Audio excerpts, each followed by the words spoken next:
James for the untouchable, true school sports. Let's go, baby. Bow! Be careful what you wish for because it can become a reality. Yeah. The untouchable True School Sports Empire proudly presents something the boxing games are missing. Hey, what's going on? It's your boy BT. I came here to talk some boxing with the thousands of True School Sports subscribers. All right, so another follow-up video to Jaron Ennis in his fight against Karen Chukajan. For all intents and purposes, Boots is still a welterweight, but he has expressed a potential possibility of moving up to 154 because the weight cut is getting hard on him. But look, after that performance or lack thereof in the Karen rematch, a lot of these welterweights are licking their chops, hoping they get their hands on Jaron Boots Ennis. Now, two welterweights in particular that had some things to say following the Karen Boots rematch were none other than Japan's very own Jin Sasaki and Atlanta's very own Brian Norman Jr. So we'll start Brian Norman Jr. because him and his dad, they have a lot of history with Boots. They could have been fought Boots. They turned down career high money and ducked Jaron Ennis. That's just the truth. But the dad and the son had a lot to say.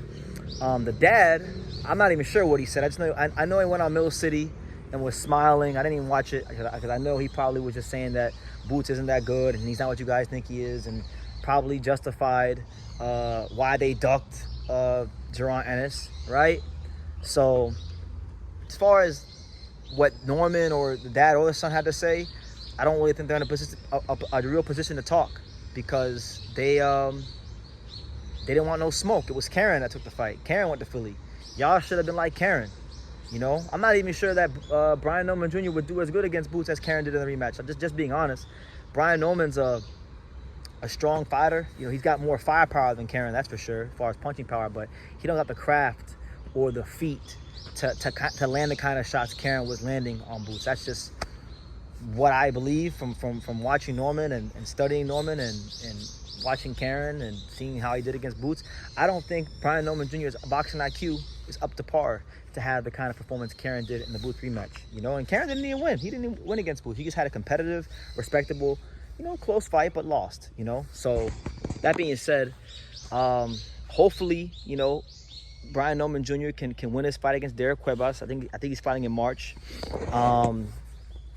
That's not even a gimme, right? Because Cuevas is a decent fighter. He can punch.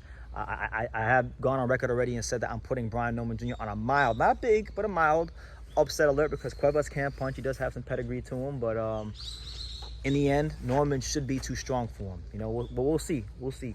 Norman's been an up and down fighter. Norman, not too long ago, was having very subpar performances against like the likes of Quentin Randall and Janelson Figueroa. So he has a lot to prove. I would say he's one of the fighters in boxing, one of the world champions in boxing that has the most to prove in the whole sport in any weight class, because we don't really know how good he is yet. We know he was good enough to be Santillan, and he got a lot of credit on this channel for how he handled Giovanni Santillan. But boxing is not about just one fight. It's about your body of work. And right now, Norman doesn't have that body of work. So, you know, he can lick his chops all he wants, and he could post, like Junior posted a meme.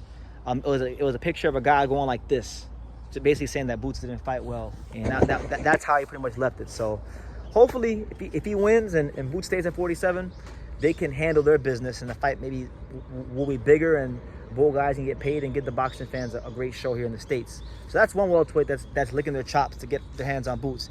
The second guy that had something to say about Boots was Japan's very own Jin Sasaki, who you know, he's supposed to fight on the Inoue Sam Goodman undercard. He's someone that and I'm paraphrasing, you know, I'll leave you guys the tweet for what he said in the description so you can read it. But pretty much he said that Boots performed well against Karen, and that Karen put up a good fight as well, but he thinks that, you know, with his punching power and what he brings to the table, that he could pretty much beat Boots, and that he has the attributes and the skills and the punch power to beat Boots. Now, to be honest with you guys, I'm a big fan of both fighters.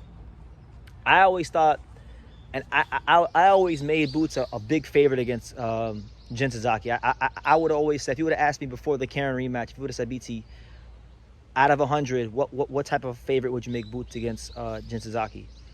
I would have told you I make Boots a 65-35 favorite against Jin Sasaki, because I just think Boots has too much skills, and you know, I just think skill-wise he's ahead of Jin Sasaki, right? And he's got enough punching power to keep him honest. And Jin Sasaki has leaky defense, right? But I'm starting to see that Boots is getting depleted at the weight, and I'm seeing him have these consistent defensive lapses. Particularly with Karen, he was ducking his head down a lot. And luckily for him, Karen is not punching like that. But Jin Sasaki is punching like that.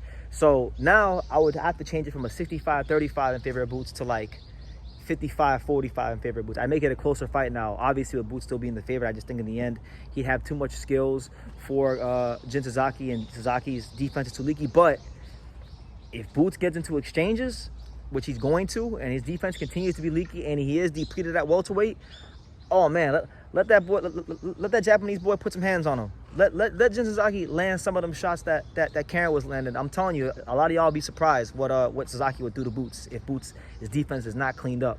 Not saying that Boots won't beat him, but it's a big warning. It's a big warning, and he's pretty much telling the world, like in a respectful fashion, Boots is a good fighter, but he believes he can beat him. And if Boots is to stay at welterweight and he can't get any of the champions, that's one of the fights I want to see. I want to see Boots against Jin Sasaki. And really and truthfully, I feel like Boots, if he stays at welterweight, has to fight Jin Sasaki. Why? Because he's from Philadelphia. Sasaki's from Japan, right? The last time a Japanese fighter fought a Philadelphia fighter, you know what happened with Stephen Fulton, and that's Boots' boy. So just on general respect and general principle for Philadelphia boxing and his friend Stephen Fulton, he should fight Jin Sasaki and get it back in blood for the city of brotherly love. That's what I think. But these are two of the in my opinion, these are two of the top 5 best welterweights in the world, making it known that they want to fight Boots, that they see flaws in him. And if Boots is to stand in the weight class, these are two of the fighters that I want to see him fight: Jin Sasaki and Brian Norman Jr. In that order, too. I'd rather see him fight Jin than fight Brian, because I think Jin Sasaki has a better chance than Brian Norman. But let me know what you guys think in the comments down below. What do you think about both these fighters? I'll leave you guys what they said in the description, so you can come to your own conclusions and your own surmise. But yeah, leave your comments down below. Make sure you guys take the time to subscribe. And like I say in every single one of these videos, you can love me or you can hate me, but I'm just a kid from Dania. So until next time, thank you for watching another video on the untouchable True School Sports Empire. I'm at the Boxing Hall of Fame out here in Canterfield, New York. And for more great boxing content just like this video, make sure you click and subscribe right over here.